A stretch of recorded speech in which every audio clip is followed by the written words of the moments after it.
کتاب کا نام ہے عجائب الہند، سفر نامہ ہے بزرگ ابن شہریار کا، ایک محقق ہیں، انہوں نے ایک سفر نامہ لکھا عجائب الہند کے نام سے، جسے روس سے چاپ کیا گیا، روس سے چھپا یہ سفر نامہ عربی زبان میں۔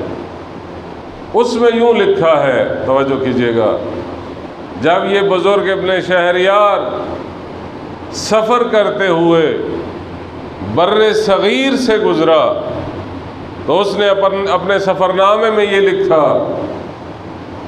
کہ قرآن کی تفسیر کا علم بر صغیر میں کب شروع ہوا۔ توجہ کیجیے گا، اپنی میراث کے بارے میں بات کرنا چاہتا ہوں کہ ہماری علمی جو میراث ہے بر صغیر والوں کی، قرآنی میراث، اس کا آغاز کہاں سے ہوا۔ وہ کہتے ہیں، جیسا کہ آپ سب آگاہ ہیں، اس میں بہت زیادہ تاریخی کتابیں لکھی بھی جا چکی ہیں اور آپ کے مطالعے میں بھی ہوں گی کہ اسلام بر صغیر میں سندھ کے راستے سے داخل ہوا، لہذا پہلی جو اسٹیٹ قائم ہوئی وہ ہے منصورہ اسٹیٹ سندھ میں۔ اب یہاں سے یہ میں عجائب الہند کی بات کر رہا ہوں، اس نے جو کچھ لکھا، وہ کہتے ہیں کہ منصورہ کا ایک حاکم ہے جس کا نام ہے عبداللہ۔ توجہ کیجیے گا، میری بات آپ کو بور تو نہیں کر رہی، یہ ایک علمی بات ہے، اس لیے تاکہ ہمیں پتہ ہو کہ جس علاقے میں ہم آباد ہیں یہاں کے لوگوں نے قرآن کے بارے میں کیا خدمت کی، یہ جاننا ضروری ہے نا۔ ایک مل کے صلوات پڑھ لیجیے۔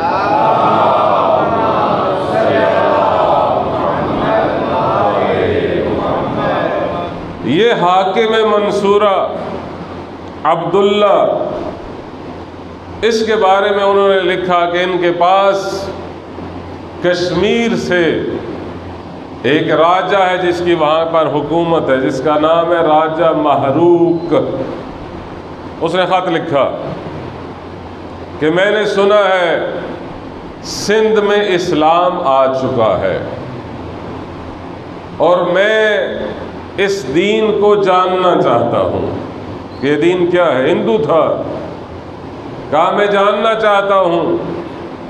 اس کا ایلچی آیا عبداللہ کے پاس، عبداللہ نے یوں لکھا ہے کہ ایک عالم کو بلایا، وہ عالم عراقی الاصل تھا، یعنی اصل میں عراق کا رہنے والا تھا، لیکن دربار منصورہ میں موجود تھا۔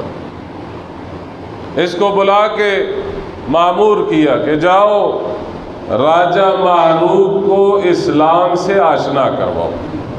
بھائی توجہ کیجیے گا، یہ نمائندہ عالم یہ کشمیر گیا، اس دور کا کشمیر، یہ بات ہے 270 ہجری کی، 270 ہجری کی، غیبت صغریٰ کا زمانہ ہے۔ یہ عراقی الاصل عالم کشمیر پہنچا، راجہ محروق سے ملا، مختصر کرو۔ اس نے کہا کہ مجھے دین اسلام سے آشنا کرواؤ۔ اب اس عراقی عالم نے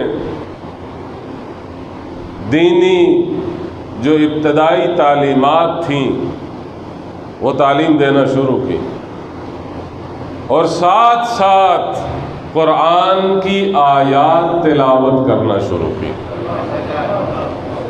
یہ راجہ محروق کہتا ہے، ہندو ہے، ابھی مسلمان نہیں ہوا، ہندو ہے، کہتا ہے جب تم دوسری بات کرتے ہو وہ بھی مجھے سمجھ آتی ہے، لیکن جب آیات الہیہ کی تلاوت کرتے ہو تو ایک عجیب سا اثر میرے دل پہ پڑتا ہے، لیکن میں سمجھ نہیں پاتا کہ یہ کون سا کلام ہے جو تم تلاوت کرتے ہو۔ اب یہاں پر اس عراقی الاصل عالم نے سمجھانا چاہا کہ ان آیات کی جو میں تلاوت کر رہا ہوں اس کو تفسیر کیا جائے، اس کا ترجمہ کیا جائے، تاکہ راجہ محروق کو یہ پتہ چلے کہ ان آیات میں کون سے عظیم مطالب بیان ہوئے ہیں۔ اب اس نے بیان کرنا شروع کیا۔ سب سے بر صغیر میں لکھی جانے والی پہلی تفسیر 270 ہجری میں راجہ محروق کو سمجھاتے ہوئے اس عراقی الاصل عالم نے لکھی۔